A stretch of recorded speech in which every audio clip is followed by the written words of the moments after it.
కుమారుని గూర్చిన విషయం, తాను ప్రేమించిన కుమారుని గూర్చిన విషయం. ఏం చెప్తున్నాడంటే నీ ఒక్క కుమారుణ్ణి బలిగా అర్పించు అన్నాడు. ఇక్కడ అబ్రహాం ఏమంటున్నాడంటే చిత్తము ప్రభువా, హల్లెలూయా హల్లెలూయా, చిత్తము ప్రభువా అని అంటున్నాడు. దేవుడు చెప్పే మాటని అబ్రహాం ఏం చేశాడు చెప్పాలి, విన్నాడు. అది ఎలాంటి మాట అయినా సరే అబ్రహాం మాత్రం విన్నాడు. నేనంటాను ప్రతి తల్లి తండ్రి కూడా మన పిల్లల విషయంలో దేవుడు ఎలాంటి ఆశ కలిగి ఉన్నాడో అది వినడానికి మనం సిద్ధంగా ఉండాలి. హల్లెలూయా హల్లెలూయా. అది వినడానికి ఎలాంటి విషయమైనా, అది ఎలాంటి మాట అయినా మనం ఫస్ట్ ఏం చేయాలంటే వినడానికి సిద్ధంగా ఉండాలి. అబ్రహాం ఒక ప్రత్యక్షత ఉంది, ఏంటంటే తాను ప్రేమించుతున్న ఒక కుమారుని విషయంలో దేవుడు ఏం చేయాలనుకుంటున్నాడో అది అబ్రహాముకి దేవుడు చెప్తున్నాడు. అది ఒక ప్రత్యక్షత. దేవుడు మనకిచ్చిన పిల్లల విషయంలో మనకి కూడా కొన్ని అంచనాలు ఉంటాయి, కొన్ని ఆలోచనలు ఉంటాయి, కొన్ని ఉద్దేశాలు ఉంటాయి, కొన్ని ప్రణాళికలు ఉంటాయి. కానీ మనం ఏం చేస్తామంటే మనం మనసు చెప్తున్నది వింటాం, మన హృదయం కోరుకునేదే మన పిల్లలకి మనం చెప్తాం తప్ప దేవుడు ఏది ఆశ కలిగి ఉన్నాడో, దేవుడు ఏం కోరుకుంటున్నాడో మనం చెప్పలేకపోతున్నాం. దానికి కారణం ఏంటంటే మనలో ఆ ప్రత్యక్షత లేదు. హల్లెలూయా హల్లెలూయా. ఆ ప్రత్యక్షత ఈరోజు మనం వినగలిగే స్థితిలో మనం ఉండాలి. ఆ ప్రత్యక్షతను మనం తెలుసుకోవాలి. ప్రతి తల్లిదండ్రులు తెలుసుకోవాల్సిన విషయం ఏంటంటే మన పిల్లల ఎడల దేవుడు ఎలాంటి ఆశ కలిగి ఉన్నాడో మనం తెలుసుకోవాలి. 100 సంవత్సరాలు అయిపోయింది, 100 సంవత్సరాలకి కూడా అబ్రహాంకి పిల్లలు పుట్టలేదు. 100 సంవత్సరాల తర్వాత అబ్రహాముకి ఒక కుమారుడు పుట్టాడు. లేక పుట్టిన కుమారుడు, లేక పుట్టిన కుమార్తె అంటే కుటుంబంలో ఎలా ఉంటుందండి? మామూలు సంబరం ఉండదు.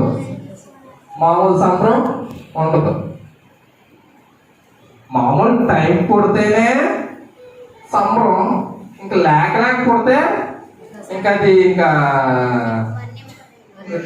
చెప్పలేమన్నమాట దానికి.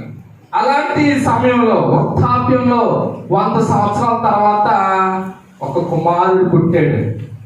ఎంతగా అబ్రహాం ప్రేమించాడంటే చాలా ప్రేమించి ఉంటాడు.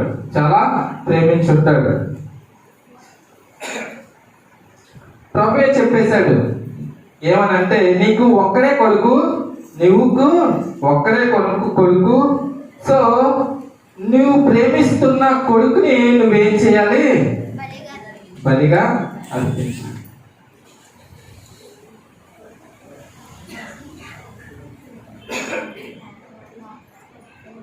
ఇక్కడ అబ్రహాంకి దేవుడు ఒక ప్రత్యక్ష ఇచ్చాడు.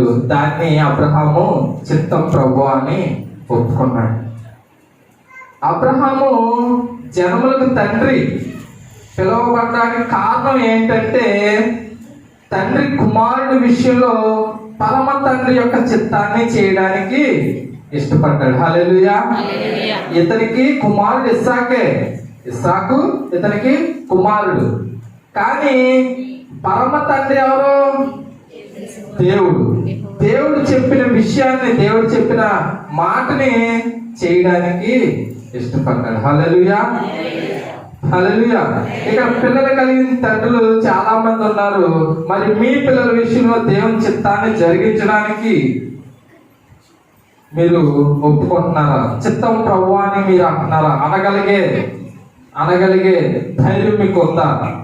మన పిల్లలు దేవుడు నచ్చినట్లుగా, దేవుడు కోరుకున్నట్లుగా ఉండాలని మనం కోరుకుంటారు.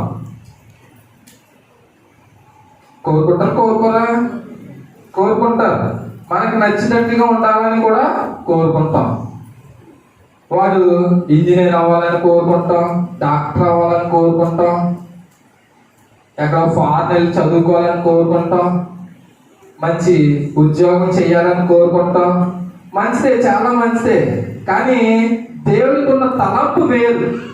హల్లెలూయా, హల్లెలూయా. దేవుడికి ఉన్న తలంపులు వేరు. మన ఇహలోక పరంగా మనం ఆలోచిస్తాం, కానీ పరంగా దేవుడు ఆలోచిస్తాడు.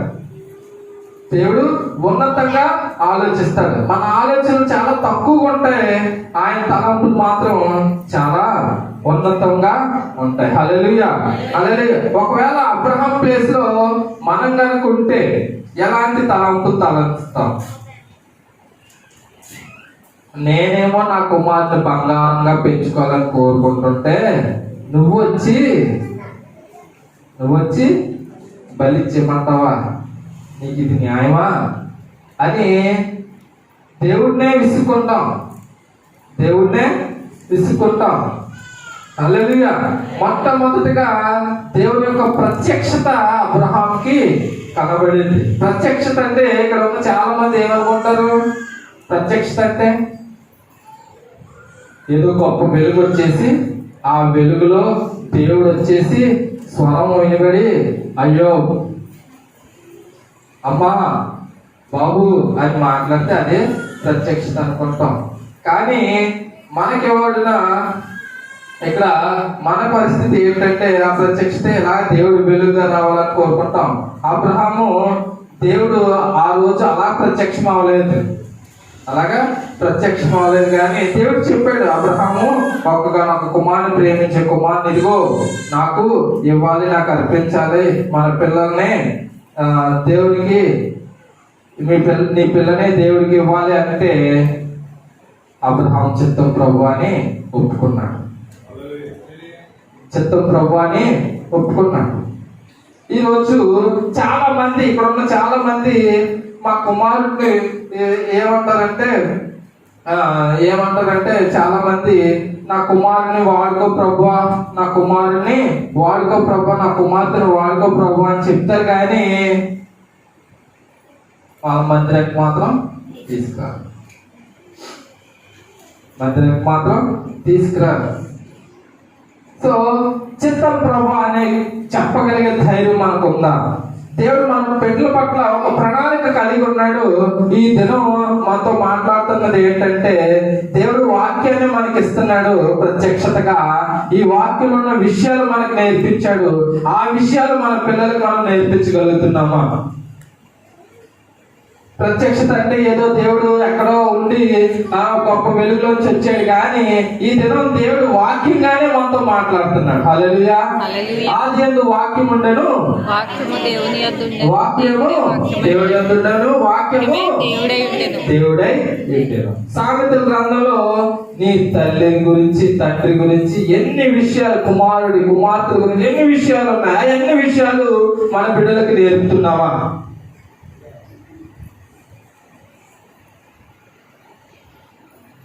సో ఇక్కడ ఒక ప్రత్యక్షత దేవుడు అబ్రహాంకి ఇచ్చాడు. మరి మన పిల్లల్ని దేవుడికి అర్పించగలుగుతున్నామా? మన పిల్లల్ని దేవుని మందిరాన్ని తీసుకురాగలుగుతున్నామా? మన పిల్లల్ని దేవుడికి సమర్పిస్తున్నామా? పాటలు పాడేస్తాం, చాలా మంది ఇందాక విన్నాం కదా, క్రైస్తవులు పాటలు పాడతారంట, అలాగే అబద్ధాలు కూడా పాడతారంట. సమర్పణ చేయుము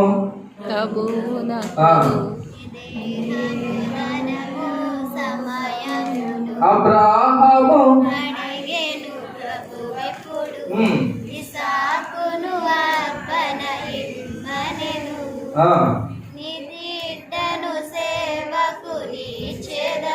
ఏంటి? నీ బిడ్డను ఇచ్చేదవా, తర్వాత నీవు ఇచ్చేదవా అంటే పాట పాడేసాం అంతే. సో క్రైస్తవులు అబద్ధాలు పాడతారు. ఇది అబ్రహాము కుమారుడు, అబ్రహాము ప్రత్యక్షత, అబ్రహాం కుమారుడిని అర్పించడానికి బయలుదేరి 22వ అధ్యాయము 3వ వచనం ఒకసారి చదువుదాం. తెల్లవారినప్పుడు అబ్రహాము లేచి తన గాడిదకు గంట కట్టి తన పని వారిలో ఇద్దరిని తన కుమారుడు ఇస్సాకును వెంట పెట్టుకొని దహన బలి కొరకు కట్టెలు చీల్చి లేచి దేవుడు తనతో చెప్పిన చోటికి వెళ్ళాను. హల్లెలూయా, హల్లెలూయా. ఫస్ట్ మనం చూసింది ప్రత్యక్షత అయితే, రెండవదిగా మనం చూస్తుంది సిద్ధపాటు. హల్లెలూయా, సిద్ధపాటు. దేవుడు ప్రత్యక్షత రాత్రి అతనికి కలిగి లభించింది. రాత్రి దేవుడు అబ్రహాంతో మాట్లాడాడు. ఉదయాన్నే లేచిన తర్వాత అతను డిసైడ్ అయిపోయాడు అన్నమాట. ఏమైనా అయిపోయాడంటే ఇంకా అర్పించడానికి డిసైడ్ అయిపోయాడు. సో ఉదయమే లేచాడు. ఉదయాన్నే లేచిన తర్వాత లేచిన తర్వాత గంట కట్టి తన పని వాళ్ళ ఇద్దరిని తన కుమారుడు ఇస్సాకును వెంట పెట్టుకుని దహన బలి కొరకు కట్టెలు చీల్చి లేచి దేవుడు తనతో చెప్పిన చోటికి వెళ్ళాడు. హల్లెలూయా, హల్లెలూయా. దేవుడు ఇప్పుడు దేవుడికి ఇవ్వడానికి సిద్ధపడ్డాడు. ఫస్ట్ మనం ప్రత్యక్షత వచ్చింది, దాని తర్వాత సిద్ధపడ్డాడు అన్నమాట. సో ఇప్పుడు దేవుడికి ఇవ్వడానికి ఏం చేస్తున్నాడంటే సిద్ధపడుతున్నాడు. రాత్రి కనుక అదే సిచ్యువేషన్ లో మనం ఉంటే, రాత్రి కనుక దేవుడు మనతో మాట్లాడి నీ కుమారుడిని ఇవి బలికి అంటే మనం ఏం చేస్తాం? రాత్రి అంతా ఆలోచించి ఉదయం 10 గంటలు లెగుస్తాం. ఎందుకంటే ఉదయమే బలి ఇవ్వాలి కాబట్టి 10 గంటలు లెగుస్తాం. 10 గంటలు లెగిసి మళ్ళీ అప్పుడు కూడా ఆలోచిస్తాం, ఇచ్చేస్తే ఎలా ఉంటుంది, ఇవ్వకపోతే ఏంటి పరిస్థితి అని ఆలోచిస్తాం. ఆలోచించి ఇంకా ఏదో చేస్తాం అన్నమాట. ఏదోటి చేయడానికి సిద్ధపడతాం. ఇక్కడ మనం చూస్తాం అబ్రహాం అలా చేయట్లేదు. తెల్లవారుజామునే లెగిసిపోయాడంట. హల్లెలూయా, హల్లెలూయా. అతని ఇంట్రెస్ట్ చూడాలి మనం ఒకసారి. ఇష్టం లేని పనే, కష్టమైన పనే, కానీ చేయడానికి సిద్ధపడ్డాడు. తెల్లవారుజామునే లేచి కట్టెలు చీల్చాడు. అతడు ఎలా సిద్ధపడుతున్నాడో చూడండి. నీ కుమారుడిని దేవుని చిత్తానుసారంగా, దేవుని ప్రణాళిక చొప్పున నీ కుమారుని దేవుడు ఇవ్వడానికి ఫస్ట్ సిద్ధపడాలి. హల్లెలూయా, ఫస్ట్ సిద్ధపడాలి. ఎవరు సిద్ధపడాలి? ఒకవేళ మనకే దేవుడు చెప్పాడు అనుకోండి, ఫస్ట్ మనం సిద్ధపడాలి. తర్వాత కుమారుణ్ణి సిద్ధపరచాలి. నీ కుమారుడు నీ కుమార్తె దేవుడి సన్నిధిలో ఉండాలని కోరుకుంటాం. మనం అందరం, మన కుమారుడు మన కుమార్తె దేవుడి సన్నిధిలో ఉండాలని కోరుకుంటాం కానీ మనం సిద్ధపడం. ఫస్ట్ ఏం చేస్తామంటే కుమారుని సిద్ధపరిచేస్తాం, లేదంటే వదిలేస్తాం. అంటే సిద్ధపడం. చాలా మంది మొన్న యోహాన్ గారు పోయిన వారు నిలబడి ఇక్కడ సండే స్కూల్కి ఒక రిట్రీట్ జరుగుతుందంటే చాలా మంది పంపించారు. ఓకే, కానీ సండే స్కూల్కి కూడా పంపించడం నేర్చుకోవాలి. ఫస్ట్ నా కుమార్తెను వాడుకో ప్రభా, నా కుమార్తెను వాడుకో ప్రభా, ఎక్కువ మంచి పాటలు పాడాలి, ఎక్కువ ప్రార్థన చేయాలి, దేవుళ్ళు ఎదగాలి, స్వార్థ చేయాలి అని కోరుకుంటాం. కానీ మన బిడ్డల్ని మందిరాన్ని తీసుకురాలేకపోతున్నాం. మన బిడ్డల్ని సండే స్కూల్ పంపించలేకపోతున్నాం. మన బిడ్డల్ని ఏం చేస్తామంటే దేవుళ్ళు ఎదగలేకుండా చేస్తాం.